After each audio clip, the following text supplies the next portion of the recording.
ये लीजिए बहन जी, हम काली मंदिर से बहू के लिए ये धागा बनवा कर लाए हैं। हल्दी मेहंदी की रस्म के बाद आप उसे ये पहना देना।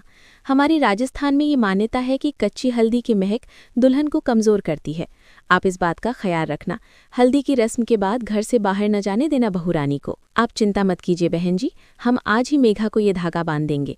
किसी की बुरी नज़र नहीं पड़ेगी उस पर। आपकी अमानत बनकर रहेगी अब वो 5 दिन के लिए। सगाई के बाद मेघा की हल्दी और मेहंदी की रस्म हुई और फिर साहिल बारात लेकर उनके दरवाजे पर पहुंच गया। विदाई के बाद 8 घंटों का सफ़र है। अपने साथ सभी ज़रूरी चीज़ें रख ली थी ना तुमने। सबसे पहले हमारी पुश्तैनी हवेली में तुम्हारा गृह प्रवेश होगा। वहां पर कुछ दिन रहकर रस्में पूरी करनी है।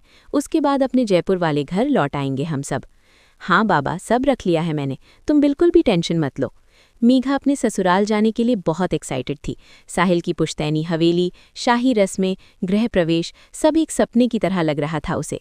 लंबा सफ़र करके वो अपने गांव पहुंच चुके थे। वाओ, कितना सुंदर है ये सब।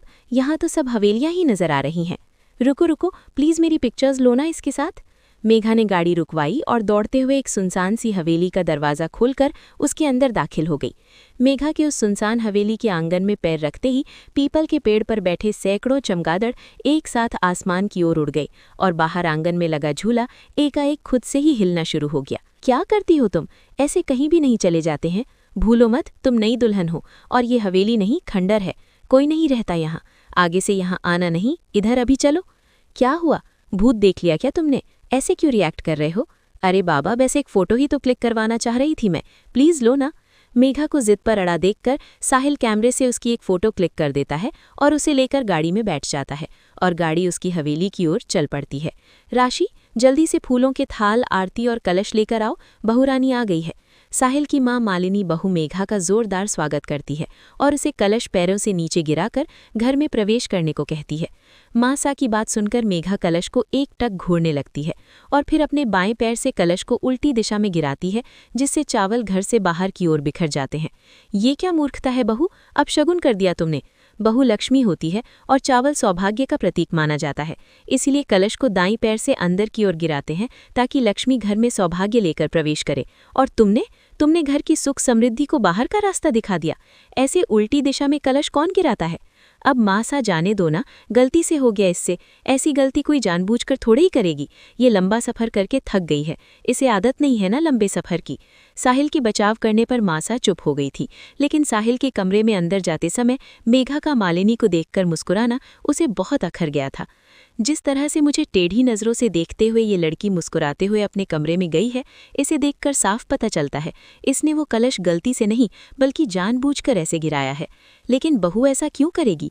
रह रहकर मालिनी के मन में बार बार बहू मेघा की वो रहस्यमयी सी हंसी और कलश का गिराना घूम रहा था। अगले दिन सुबह, साहिल तुम जाकर पंडित जी को लेकर आओ, कुछ रस्में करानी है और बहू को कहना जल्दी से तैयार हो जाए।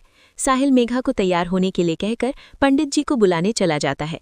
अरे, मैंने इस साहिल से कहा था कि बहू को जल्दी तैयार होने को कहो और यहाँ 2 घंटे बीतने जा रहे हैं, लेकिन बहू अभी तक कमरे से बाहर नहीं आई। मालिनी बहू के कमरे के दरवाजे पर पहुंचकर ठिठक जाती है। अंदर से मेघा की खिलखिलाने की आवाज़ सुनाई दे रही थी। देखो, कोई आ जाएगा अभी, तुम जाओ यहाँ से। हर समय कोई ना कोई मुझ पर नज़र रखे रहता है। वैसे भी वो बुढ़िया बहुत घूरती है मुझे। ये साहिल तो घर से बाहर गया हुआ है, बहू बात किसके साथ कर रही है? मालिनी को कुछ समझ में नहीं आ रहा था। बिना कुछ सोचे वो दरवाज़ा खोलकर कमरे के अंदर दाखिल हो जाती है। अंदर कमरे में कोई नज़र नहीं आ रहा था, पूरा कमरा खाली पड़ा हुआ था। तो मुझे बातें करने की आवाज़ आ रही थी, इतनी जल्दी कहाँ गायब हो गई? मालिनी सोच ही रही थी कि तभी बाथरूम का दरवाज़ा खुलता है और मेघा अपनी साड़ी सही करती हुई बाहर आती है। अच्छा, तो अब ये दिखाने की कोशिश कर रही है कि ये बाथरूम में थी, लेकिन शायद उसे पता नहीं मैंने सब सुन लिया है। इसे सीधे सीधे पूछने का मतलब है ये साफ मना कर देगी, मुझे इस पर नज़र रखनी होगी। मालिनी को बहू मेघा पर शक हो गया था और अब वो सारी बातें खुलकर जानना चाहती थी। कुछ ही देर में रस्में शुरू हो गई और सभी गृह प्रवेश की रस्मों में व्यस्त हो गए। अगले दिन, मेघा, ये कैसी महक है हमारे कमरे में? मुझे तो सांस लेने में भी मुश्किल हो रही है, सर भारी हो रहा है, लगता है अभी उल्टी हो जाएगी। अच्छा, मुझे तो ऐसा कुछ भी महसूस नहीं हो रहा। साहिल ने देखा कि मेघा के हाव भाव कुछ बदले बदले से नजर आ रहे थे। वो बात कहते हुए एक बार भी साहिल को आंखों से नहीं देख रही थी। उसके चेहरे पर एक अजीब सी मुस्कान थी और वो लगातार अपनी लट को उंगली में फंसाकर खुद में खोए हुए गुनगुना रही थी। मेघा, मेघा कहाँ खोई हुई हो? साहिल के जोर से पुकारने पर मानो मेघा होश में आ गई थी। कुछ हुआ क्या अभी? साहिल को मेघा कुछ असामान्य लग रही थी, लेकिन अभी उसने उससे कुछ नहीं कहा। कुछ नहीं, एक कप चाय बना दो कि प्लीज, सर दुख रहा है। मेघा रसोई में जाती है और रसोई में खड़े साहिल के बड़े भाई को अपनी लाल लाल आंखों से अजीब तरह से देखने लगती है। क्या बात है मेघा, तुम ठीक हो? मेघा धीमे कदम बढ़ाते हुए विनय के नजदीक पहुंच जाती है, जिससे विनय बहुत अनकंफर्टेबल फील कर रहा था। ये लो, कुलदीप का प्रसाद है, मैं वही देने के लिए यहाँ आया था। विनय जैसे ही प्रसाद मेघा के हाथ से छुआता है, वो एक दोहरी सी आवाज में चीख कर वहां से भाग जाती है। इससे पहले कि विनय कुछ समझ पाता, उसने देखा सामने से मेघा रसोई में आ रही है, लेकिन इस बार जेठ को रसोई में देख उसने पल्लू से सर ढक लिया था। माँ, आपको ये लड़की कुछ अजीब नहीं लगती? कभी पल्लू ठीक करती है, कभी आकर चिपकने लगती है, पता नहीं कैसे संस्कार हैं इसके। विनय अपनी माँ को रसोई में हुई घटना बताने लगता है। अरे, एक नंबर की चरित्रहीन लड़की पल्ले पड़ गई है हमारे। छी, तुझे आकर छूने की कोशिश कर रही थी। नई बहू की इस हरकत को जानकर मालिनी के पैरों तले जमीन सरक गई थी। पहले मैंने इसे कमरे में किसी से बात करते सुना, और अब ये घटना। कैसी सड़क छाप लड़की आ गई है इस घर में। मुझे इस पर नजर रखनी होगी, वरना खानदान की नाक कटवा देगी ये लड़की। आध रात का समय था। मालिनी को अपने कमरे में ठंडक का एहसास होने लगता है, जिससे उसकी नींद टूट जाती है। खिड़की की ओर नजर डालने पर उसे एक साया कांच की उस सर से गुजरता हुआ नजर आता है। इतनी रात को कौन टहल रहा है हवेली में? मालिनी बिस्तर से उतरकर धीरे से कमरे का दरवाजा खोलती है तो देखती है मेघा तेज कदमों से अपने कमरे की तरफ जा रही है। कहाँ से आ रही है ये इतनी रात को? आखिर चल क्या रहा है इसके मन में? मालिनी अब हर समय बहू मेघा पर नजर रखने लगी थी। मैम साहब, चूड़ी वाला आया है, आपने नई दुल्हन के लिए राजस्थानी चूड़ा मंगवाया था क्या? मेघा, जाओ पसंद कर लो चूड़ा, मैं आती हूँ 2 मिनट में। 2 मिनट भी नहीं बीते थे कि मेघा सीढ़ियां उतरती हुई मालिनी के पास आती है। मासा, आपने बुलाया? मैं जरा बाथरूम में थी। बाथरूम में थी? अभी तो तुम बाहर चूड़ा लेने गई थी। न तुम्हारा दिमाग ठीक है? इतनी जल्दी तुम सीढ़ियों से ऊपर जाकर वापस नीचे कैसे आ गई? मैं तो अभी आ ही रही हूँ ऊपर से। कौन सा चूड़ा? मालिनी दौड़ते हुए बाहर आंगन की ओर जाती है, लेकिन वहां उसे कोई नजर नहीं आता। ये कैसे हो सकता है? अभी तो तुम बाहर निकली थी, फिर छत से कैसे आई? मुझे कुछ समझ नहीं आ रहा। उसी रात, माँ, मैं एक दोस्त की शादी में जा रहा हूँ, कल लौटूंगा, आप ख्याल रखना अपना।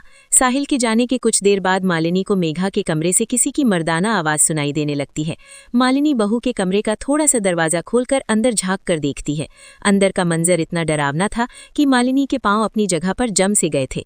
अंदर कमरे में सिर्फ मेघा थी, और वो आराम कुर्सी पर दोनों पांव फैलाकर सिमट कर बैठी हुई थी। कुर्सी लगातार जोर जोर से हिल रही थी। मेघा के मुंह से एक भयानक सा स्वर सुनाई दे रहा था, जैसे औरत और आदमी की आवाज एक साथ सुनाई दे रही हो। मेघा लगातार हंसती जा रही थी और टूटी फूटी उखड़ी सी बोली में अस्पष्ट सा कुछ बड़बड़ा रही थी। अचानक मेघा ने हंसना बंद कर दिया और गंभीर होकर झटके से दरवाजे की ओर देखा। मालिनी को ऐसा महसूस हुआ जैसे मेघा ने उसे देख लिया है, इसलिए वो तुरंत 2 कदम पीछे हट जाती है। ये क्या था? क्या हो रहा है इस लड़की को? मुझे यहाँ से चलना चाहिए। साहिल भी घर में नहीं है, मुझे कुछ ठीक सा महसूस नहीं हो रहा।